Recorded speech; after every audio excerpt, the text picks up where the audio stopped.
your sexual wellness and your pleasure is first and foremost something and a relationship you have with yourself. And we've got to move away from this patriarchy view that it's about partnership. That's a fun part of it. It should be an extra of like, let's share this really, really cool thing. But it's important just for you. Just like any other part of our wellness, our sexual wellness and sexual pleasure is something that's important. Welcome to Your Second Act, the podcast that proves that life doesn't have to end at 40, 50, or even 60, because when it comes to living your best life, age is just a number. Welcome back to another episode. It's Michelle, your host, and I'm so glad that you've tuned in again. Let's talk about sex, ladies. That's what it's all about today. I know it's really not a topic that we often dive into. Well, we all tend to joke, don't we? How many times have you heard women say, "Oh my gosh, I cannot be bothered to have sex anymore. If I never had it again, it would be too soon." Or I feel like I have to have it, but I'm not connecting with it. It just goes on, doesn't it? But then all of a sudden, we share a laugh and say, "Yeah, me too. I get it." And then the conversation ends there. But why does this happen? Because let's be real, sex is an important part of any relationship. It's the one thing that you do with your partner that you don't really share with anybody else. So why does it often fall by the wayside? And today I am excited to be joined by Amy Campbell, a clinical psychologist and sex therapist. Amy is here to help us explore these important questions and shed light on what we can do to approach sex and intimacy in a healthier and more fulfilling way, whether it's pain, mismatched desire, or just feeling disconnected from our sexual selves. Amy's got some science-backed insights and practical strategies to guide us through it all. No awkward questions are off limits, and this is a judgment-free zone. So let's dive into my conversation with Amy. Amy, welcome to Your Second Act. So excited to have you on the show. Oh, I'm so excited to be here and to have this conversation with you. I have been looking forward to it. Oh, awesome. Now, sex in midlife, that's a big topic, and I'm really excited to speak to you about it today. So many women hit midlife feeling like their libido has gone on a very long holiday with no return in sight. And it's something we don't often talk about openly. But why does it happen and what can we do about it? You've worked with a lot of midlife women on this journey. And with your expertise and your book, The Mindful Sex Guide, I'm sure there's so much valuable insight that you can offer us. So, Amy, how do we get back on that sex wagon? And what's the first step to reconnecting with our sexual selves? Ah, big question. And I'm excited to dive into it because I think that there is a lot of misinformation out there around what happens to our libido in midlife, in peri, in menopause.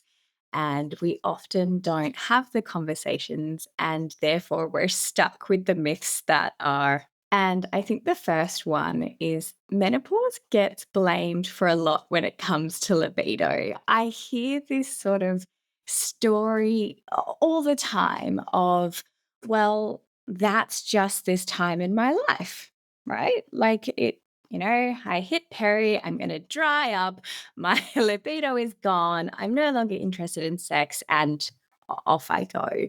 But the research shows us that hormones and the changes that happen account for a small change in libido. The things that are actually libido killers, shall we call them, or have the biggest impacts are things like stress. There are things like your sexual education. There are things like your relationship dynamics and sexual communication. There are things like body image. Yep, huge. Huge. And these things happen across our life. They're not just Yep. midlife, peri, postmenopausal things. But I think because there is this story, this sexual script around, well, your sex life finishes there, it's almost like that then becomes reality. We don't ask the questions. We're not seeking to engage with our pleasure. It's like, okay, well, that's off the table for me. Moving on. So that's like, yeah, it's the narrative that society kind of feeds you, isn't it? And it, I think for me, what I find really interesting is we just touched on it before. It's the fact that women find it hard to talk about this stuff.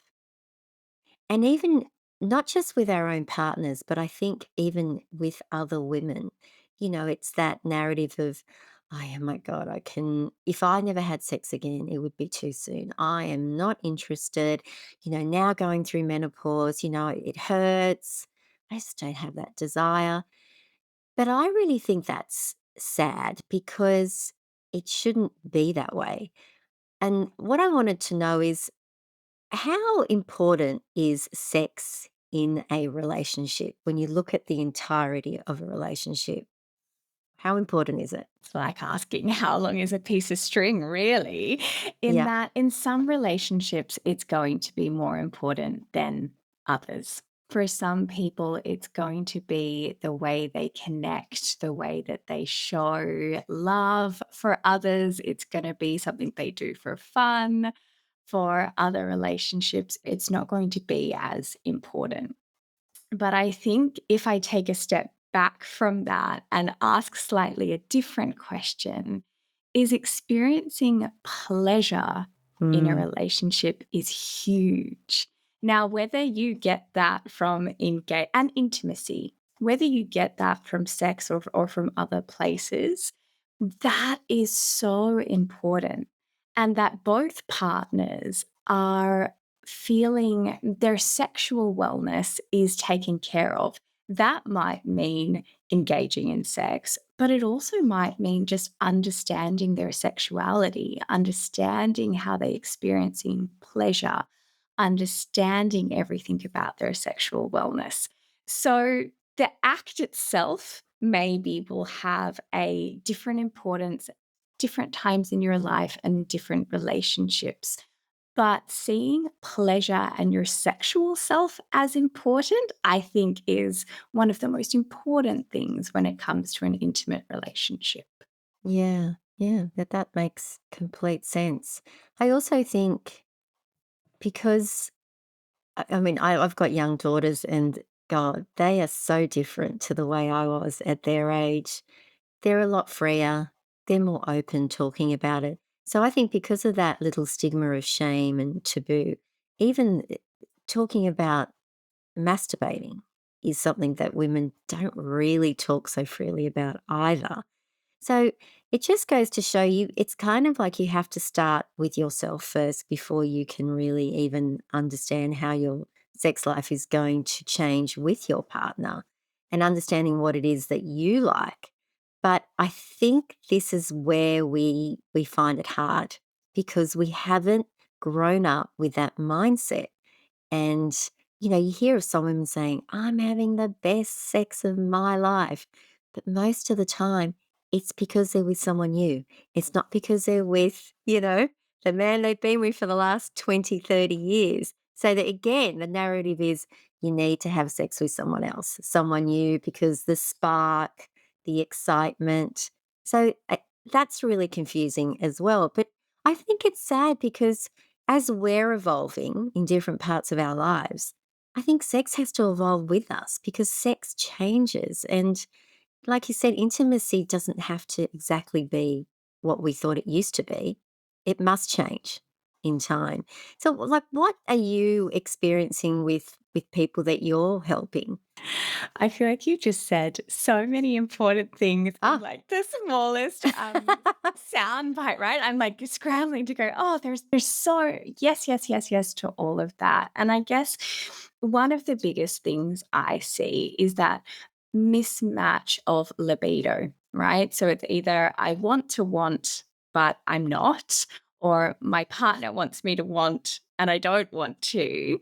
And I think we have come such a far way in how we talk about sex. Like sometimes I'm online, I'm like, yes, this is amazing. Like we're over here. There's like Squirt School 101. I'm like, wow, I I can't believe like that's just as I'm having my morning coffee. Yeah. But one thing I do see, even with my youngest of clients, all the way through to those who are coming to see me in midlife or later life, is a misunderstanding of their libido. So even younger people who are talking about, like, yes, I'm masturbating, I'm having the best sex of my life, I've met this new partner, there's this understanding that you either have like a high or low libido. And often they are categorizing themselves as like, oh, I have this high libido.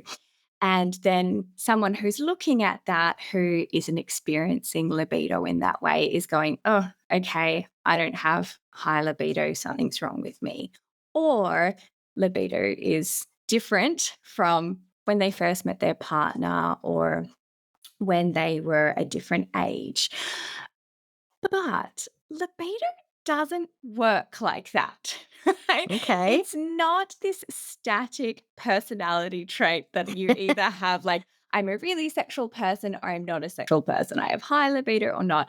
That's a complete misunderstanding of libido. We can experience libido in two ways. We can have spontaneous desire, which is where it just sort of pops out of nowhere, right? You're looking at your partner, you're like, yes, rip your clothes off, let's go.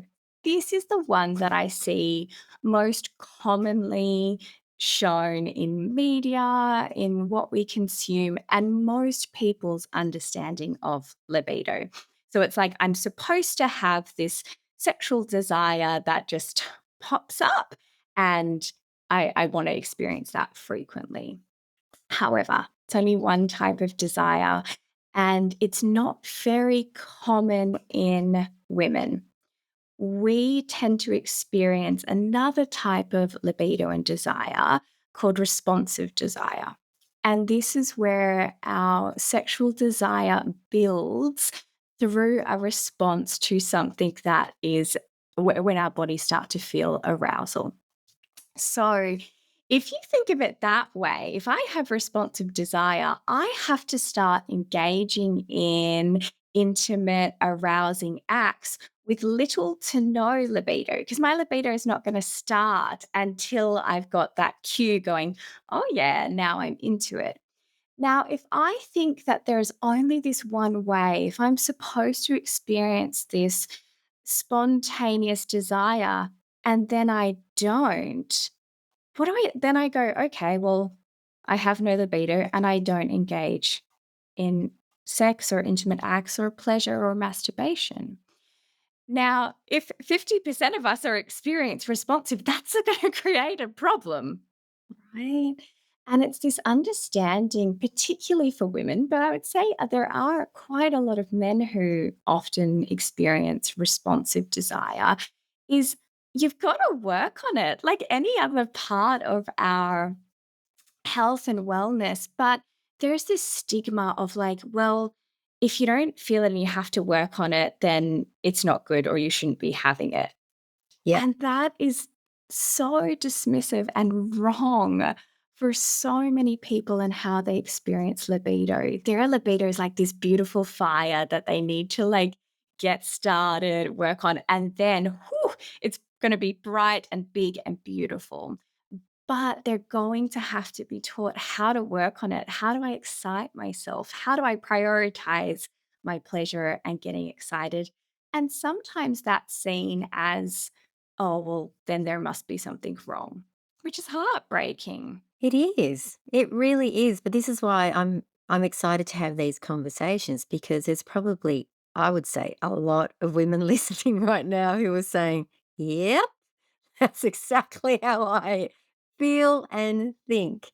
Now, I think also we tend to look at sex in the traditional way, penetrative sex. Now, what I'm reading is that's you don't have to, like you said, you don't have to have sex in that way. Pleasure can come from so many different things. So, like, if you have a couple that come to you and they say, "Look, we're stuck. We actually, or he does or she doesn't really want to do it anymore. What can we do? What are what are some things, some goals that we can try and work towards?" What would you tell them? I think there's two questions I would seek to understand. First, when they're wanting to have sex or wanting to want to have sex, why do they want to have sex? Is it like a stress reliever? Are they trying to connect? Are they just really wanting that pleasure? Why are they wanting to engage in sex? That's going to be a really good starting point as to where we then go from there. The other question I really would want to understand is, what do they think sex is? It's an interesting question, and I often get like a, "Amy, you're a sex therapist, like, why would we be telling you this?" But there's this stigma that hangs around of, and even the words we use, right? Foreplay. It's this idea of like it's something before. And I'm like, okay, well, like, what is the sex part then, right? Is it just when there's penetrative sex? And that doesn't make sense because there are many couples who don't use penetration. And I think our wording, our everything we've learned about sex really is in a patriarchal view of its male pleasure focused. And even in that way of thinking of that part of sex as foreplay, for a woman to go through her arousal cycle. So we might start with low to no desire, then desire starts to peak. And we're like, yeah, we're into this. And then potentially it gets all the way to orgasm where we're reaching the top of that peak. That cycle takes, around about 20 minutes.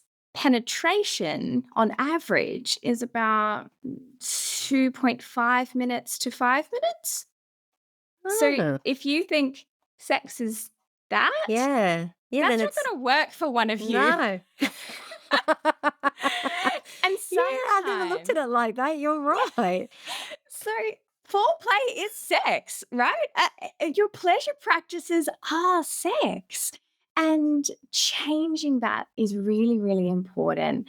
And sometimes I think what we also see in that midlife, where, I love that. If I never have sex again, it's too soon. Yeah. I'm sick of having that sex. Yes. What I see in my clients is what they're telling me is there used to be this part where sex was meeting another need of like, I was wanting to human giver syndrome, shall we say, that women have. I wanted to give. I wanted to give to my partner. I wanted to Mm. make him feel happy. I wanted to make us feel connected. I wanted to do the quote unquote right thing. And they've gone, I've had enough of that. That's Yeah. what they're saying. Yes. And it's not that they don't want to experience pleasure or that pleasure is no longer on the table. They're just saying, I'm no longer willing to have that type of sex. Yeah, that makes so much sense. I think it's really sad that as men and women, we again, I know it's this narrative that, men want sex all the time. They never lose their bloody libidos. Why is this? Why do we lose it? But I think they probably have been fed that as well. But obviously, scientifically speaking, they probably have a bigger sex drive. Am I right to say that? They probably have more spontaneous. So I definitely wouldn't say that there is on average higher in the research, but they probably have more spontaneous.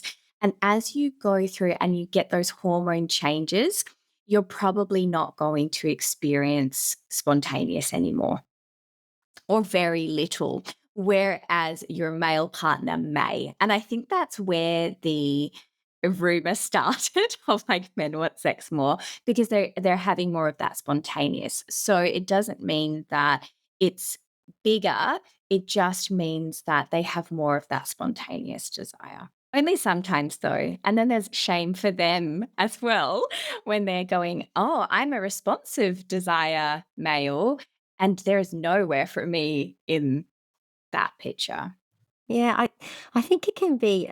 really hard on both because I can imagine having that rejection from a woman. And I know men reject women as well. I'm not saying it's, just one-sided, but more than likely it's the man who tends to want to have it more than the woman. And I think it's great when couples can come together and actually say, okay, this is important to us. How can we work through this?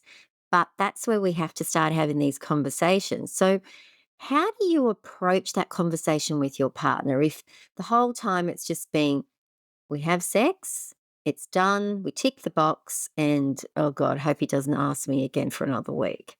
We need to stop doing that. We need to be able to say, I love you. I think this is an important part of our relationship. How can we get the help to maybe try and reconnect again? What are the things that we can do to start that? Because I don't know if I'd say a lot of marriages end because of that, but obviously there's a factor that attributes to it. And then, people start having extra marital relationships because they're not having their needs met.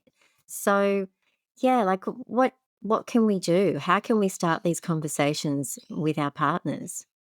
I think you've like already given a really beautiful example of how to do it. I think often because it means a lot to the couple and there are some tension around it, sometimes these conversations start with what's missing and what's lacking. And as humans, when we think we are being criticized or when we think we are being told that there's something wrong, our fight flight engages and we are probably going to come across as a little bit aggressive or we're going to run away from the conversation. We're going to go, I'm scared right now. I feel like you might be saying there's something wrong with me or something wrong with us. So I've got to fight this or I've got to get out of this conversation because I care, right? But the way that you are wording it is exactly what we try to do when we're opening these conversations is what do I want more of? And it's this really gentle startup to the conversation of like, I love you and therefore I want more of. And answering that question of why you're having sex is important here. I want more connection with you. I want more intimacy. I want to get back to the fun that we had and that pleasure moment. And I notice that we're struggling with that. We're a team in this. How can we get back there together? So it's not like, oh, we never have sex anymore. You always say no. You do this or you want it too much or you make me feel pressure. All these you. And going to that, I want or I'm feeling this way. What can we do to get back to this place that we both want to be in? So, not necessarily talking about what's missing or what they might be doing wrong, but where do you want to go? And it hits really differently. Yeah, for sure. But I think in order to have that conversation, you have to work out what you want.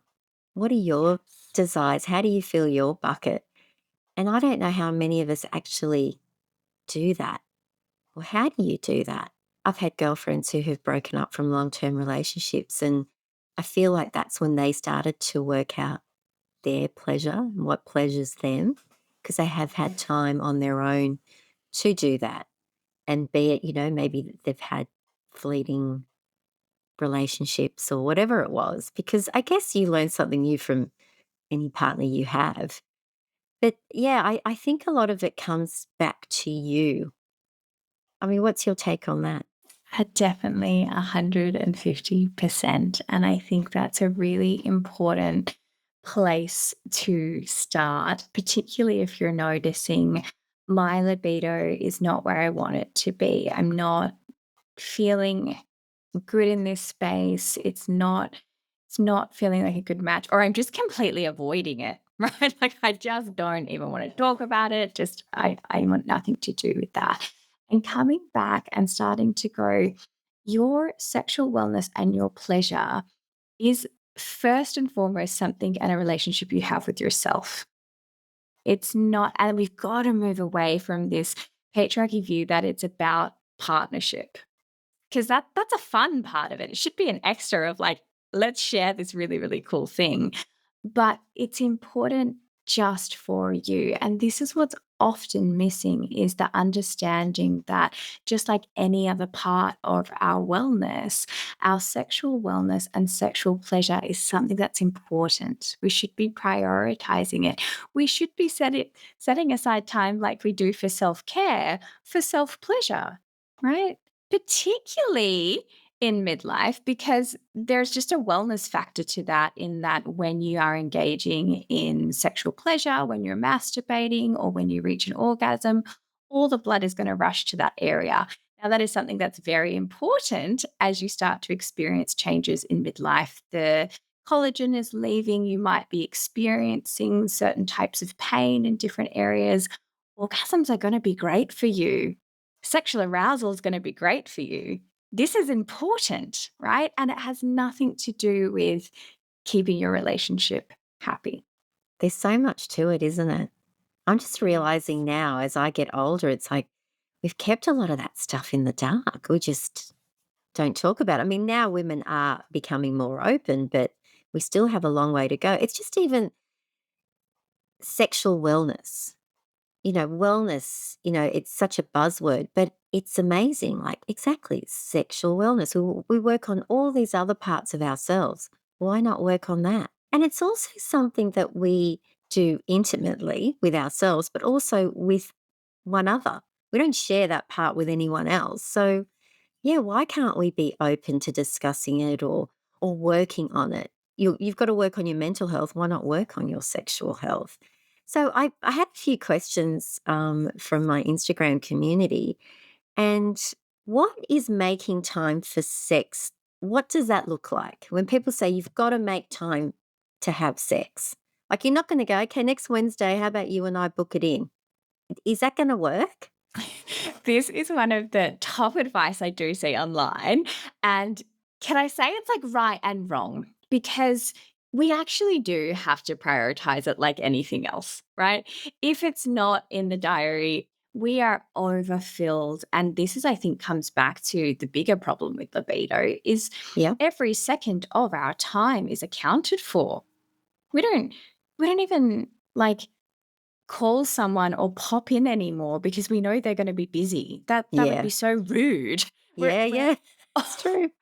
but that leaves very little time to build excitement, spontaneity, pleasure, like, if it's not booked in. But so, yes, it does look like booking it and going, This is the time I'm setting aside." I wish that we had more fluid schedules and it could be a bit more spontaneous, but often that's not reality, right? Caveat to that, and where I see people get this wrong online, is if you put in on Wednesday evening, we're going to have sex, you know what's going to happen? You're going to feel pressure, you're gonna feel anxious.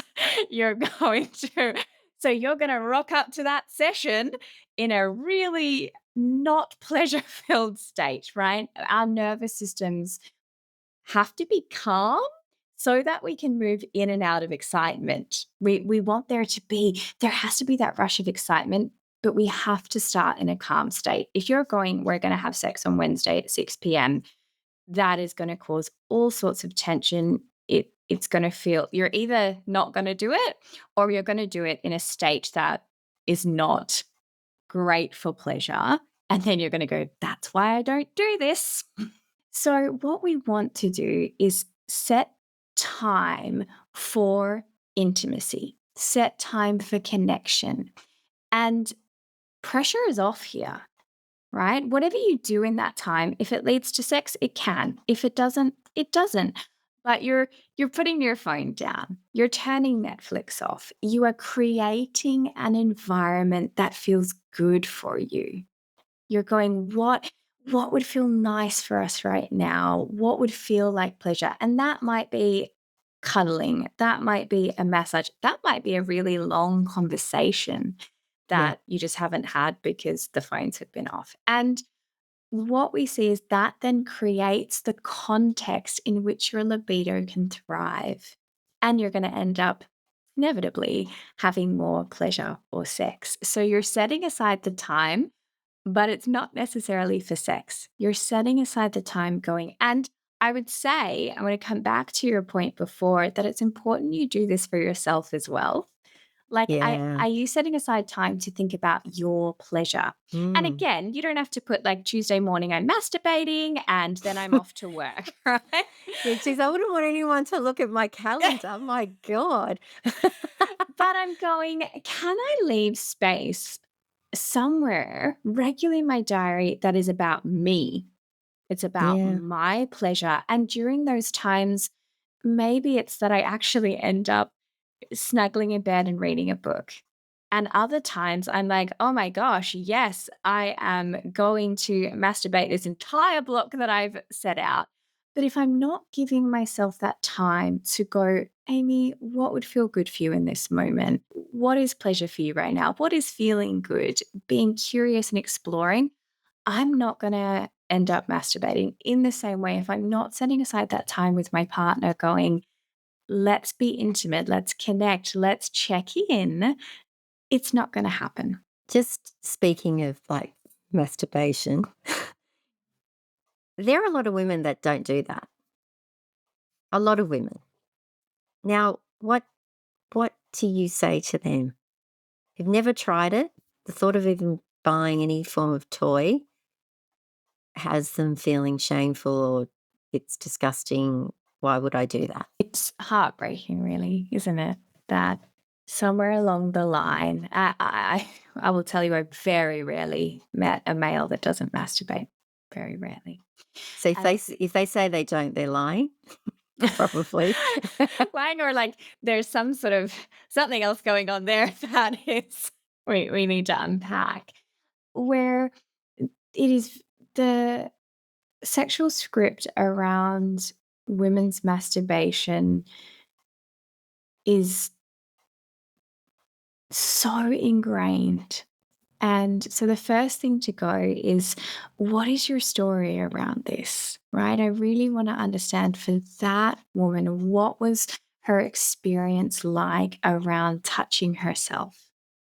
I remember even from my own youth, it stood out to me very clearly. I have this one memory of being at a play date and these little boys running around in the nude, they're touching all their bits. And I'm like, yes, like bathers off. And I distinctly remember my mum like, no, no, like you can't take your bathers off. Like that is not. But none of these boys were being corrected. Like it was just they were able to freely, and I mean, for kids, there was nothing sexual in that, but the exploration of body, right? I meet a lot of women who actually we need to start with, let's go back to education on your anatomy. Do you understand your vulva? Do you understand your vagina? Do you understand your clitoris? And a lot of the time going back there because we weren't taught that. Sex ed failed us. Oh my God. The banana and the condom. That's what Yeah. I remember. Like, okay. In a Catholic school, and I think it was taught to us by a nun. So we didn't even get that. I remember some videos on, there was a lot of videos on erections. I knew a lot about erections. No idea how a female body was supposed to be aroused, but I certainly knew a lot about erections. It actually wasn't until uni and studying sexology that I even understood my own anatomy. And that's really sad. And my story is not unique in that. And so I think when it comes to I'm don't masturbate or I've never masturbated, we've got to go back. Like, what is this script?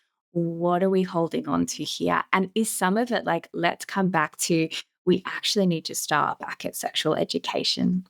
And this is where often, even starting with something like mirror gazing, where you're looking at your own anatomy, sometimes, particularly if there's been no masturbation, they've actually not even seen themselves. Right. Right. And so slowing down, checking in, getting to understand this part of them, and then slowly starting to go, and what might feel good here? And toys might be a long journey for there, but it might, and taking away the pressure. This is another sort of myth that hangs around is that sex, it goes like, libido, sex, orgasm. And orgasm is a nice cherry on top, but it doesn't have to be part of sex for sex to be great. You can Yeah. have great sex and no orgasm. Again, this is a very male view of sex in that typically, arousal for them is going to most times end in an orgasm. And being able to go, you can explore, you can enjoy your pleasure. There's no goal here to orgasm. You don't have to reach something, you don't have to perform. You're allowed to just explore. And sometimes, if there's lots of layers of shame, we might start this with non genital touching. So sometimes, if there's a lot of shame or a lot of history around that, another thing we have to consider is 1 in 3 women have experienced sexual assault or sexual abuse in some form. I would say that number's probably too low, right? Like that's what the research says, but the research we are stuck to, people have to tell us, right? And so sometimes if that's not feeling safe to do so, we might start with experiencing pleasure even in your hands. And so it might go, can I experience pleasure? Can I give myself pleasure and not have this expectation of I have to be like sexy and I have to reach an orgasm and I have to be this sexual goddess, and just go, can I connect to my own pleasure? Yeah. Another question. I don't want sex anymore, and we haven't had sex in years. Is this normal? Yeah, I hope you've been listening to this whole episode. Whereas because I think you'll find it's a very normal story. And I think it would be very interesting to perhaps even jot down for yourself or understand what you are categorizing as sex. Because if I was to reframe it back and say, I no longer care about feeling pleasure in my body, or I no longer care about feeling good or taking the time to make sure I feel good or I experience pleasure, I wonder if that would feel different. I wonder if there's something going on about what sex means to them, and that's the part that they're no longer wanting. It's interesting that, so much of that story is the penetrative sex, right? Yep. Perhaps very little foreplay or foreplay is in a box. We do this first. But nature's pretty clever in that at the same time, our bodies, women's bodies, are perhaps not as in tune with penetration. So there might be some pain. You might be experiencing more frequent tearing. There might be times where you're having trouble or you're needing support with lubrication. At the same time that's happening, men's erections are getting softer, right? Like Ah, it's right. So they go through a change as well. yeah, yeah. And so that makes sense, right? Because we no longer want these rock hard, if we ever wanted these rock hard erections, right? And so it's about going either taking penetration right off the table and going, let's pleasure each other in other ways, or changing like a body in midlife or menopause is not going to want this intense thrusting anymore. But if that's the only sex you know, and coming back to that question, then of course you're going, I don't want sex anymore. But there's a lot aside from just taking penetration off the table. We know that practices like shallowing, so just entering the vagina, can feel really, really good. Using like a rotation rather than this thrusting is really, really helpful. And so sometimes it's just about changing the view of what sex is. It's not that you no longer care about experiencing pleasure and experiencing pleasure with your partner, but it's also then going, I'm going to be open in the same way. We're in a culture and society now that we're pretty comfortable with self-help and learning more. But I don't see it so much that we're comfortable that sex ed is a lifelong thing. Yeah, So that's right. it's like we're supposed to have learned everything that we needed to know as a teenager? Like, that doesn't make sense. And Wha and let's face it, when you're a teenager, you actually don't have the capacity to completely understand it because more than likely you haven't even had it. So then Exactly. what? You take what, in my case, the nun told you, and you go, okay. And then you look at a few movies and you think, oh, that's what it's like. And then that's it. That's your experience until maybe you start to work things out. That's pretty dismal, isn't it? It is, and it just doesn't make sense, and I think opening up to sex education is a lifelong practice. If that is anything that midlife women take away, that's gonna change your life, right? Going, it's okay that I don't know everything and I can learn about sex continuously. And interestingly enough, when we look at research into what helps sexual dysfunction, I could argue whether some of these are either dysfunctions or just how we are uh, looking about sex. But that aside, if we look into that, most interventions, so anything that we're doing, you will see in the research has a component of sexual education. Now, that is very telling that if we are seeing someone who presents to us with a sexual dysfunction, we're not doing an intervention without sexual education. Right. Yeah. That's right. You've got to constantly be learning about things. You can't just say, "Well, now I know what it's all about." Things change, you change, and hopefully you evolve with it. So, yeah, that's so true. And obviously your book. Tell me about your book. What's it all about? So, it is about the practice of mindful sex. So, often what we see is when there is a disconnect between experiencing pleasure or desire or libido, we are actually not in tune with our body. We're sort of stuck in our heads, stuck in these scripts. We Mm, are not actually being present. And there is some great research on feeling like you have no desire, but actually we can see in brain scans that that part of your brain is activating. You just aren't noticing it. So my book is all about very practical ways that you can reconnect to your pleasure cues and going, how can we get that mind body connection working again? How can we untie and heal some of these scripts so that you can get back to actually feeling in your body? yeah. It's all that bloody conditioning. It's you know Yes. what? You're way off midlife, but hopefully when you get to my age, you won't be so conditioned. Um, it's in every part of our life, there is conditioning that keeps coming up and keeps, I think, stopping us from really being who we should be and feeling comfortable to explore and think, that's really not the way I was thinking. Like, well, why was I thinking that way? They're not my beliefs at the end of the day. So, yeah, of course it's going to come into sex. And that is such a big thing because, like I said initially, it was also taboo and full of shame. Like, you just don't do those things. And you do them behind a closed door with your husband. That's basically it.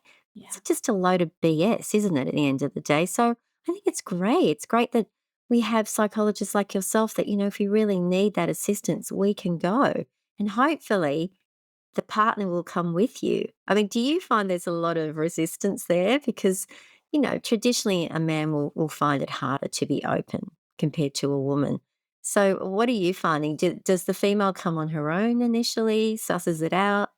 Often, yes. But when I do have couples present or we bring the couple in, often there's quite a parallel in the experience in that when we break it down, their biggest fear is that they're not making their partner happy, Yeah. right? So sometimes, again, it's in that way that eh, therapy and sexual education is framed in when perhaps men are a little bit more sensitive to that means there's something wrong with me. So if we have to go here or if I have to do this, then somehow I've done something wrong or I'm not meeting the needs of my partner. And so, whilst it's a slightly different story, the experience is quite similar in that they're breaking down a script and a story that society has fed them. And when we get down to it, they're really just going, I love my partner and I feel like I'm failing. And I don't know why this isn't working anymore. And again, sometimes if you're thinking of that type of desire, it can be quite repetitive. So I noticed sort of as you were talking around, that I only feel that way when I'm with that new partner. And when you have that spontaneous desire, like the man's going, I'm still into this and I'm still into the same thing. Like, we do this, this, this, this, and this. Why are you not into it anymore? And it's understanding that women's desire is a bit more complex. It wants fresh and new. It needs that adrenaline. And that can be confronting to a partner who's not having the same experience. And they're going, Yeah. but why do you need all this new? Like, I'm still liking this. And it's about going, oh, this is just how your libido works. And once they understand that, they're like, I want to please this part. And they're going, yeah, okay, how do we bring this in for you? And taking away that stigma of, oh, like you're doing it wrong, or God forbid there's something wrong with me and you don't like me anymore. Yeah. Wow. Well, there's a lot to think about just listening, talking to you. And I think it's great. Hopefully, it just makes people really stop and think about their own sexual wellness. That's what I got out of it. It's like, number one, it's you. What is it that you want? And then from that, you can have that conversation with your partner. And like you said, it's not, I think the problem is we all think of sex as being a certain way. But like you said, it can be so many other ways. It just doesn't have to be what we've always done or what we've been fed. So there is hope. We can all keep being these sexual free beings if we like. There's no need to like, I don't have sex anymore. Like you said, well, but what is sex? And that's another question, like, what is sex to you? That's I don't think I've even ever answered that question myself. So yeah, that's really important. So thank you so much for coming on and having this chat with me. I will put your book in the show notes as well, a link, and to your Instagram page because I think it's something that is super interesting and it does matter. It is a big part of our lives and our relationships. So why not work on that as well? Now, I end all my episodes with the same question. Is there a quote you'd like to share with us that has true meaning to you? And I think it's sort of, this is one when I heard this quote, I was like, so much shame fell away. And I think it just speaks to what we're talking about today. I don't know exactly where it originated. The most I found is that it's a Native American saying, but Right. this idea at her first bleed, a woman meets her power. During menstruation, she practices it, and at menopause, she becomes it. Wow, that's beautiful. I love that.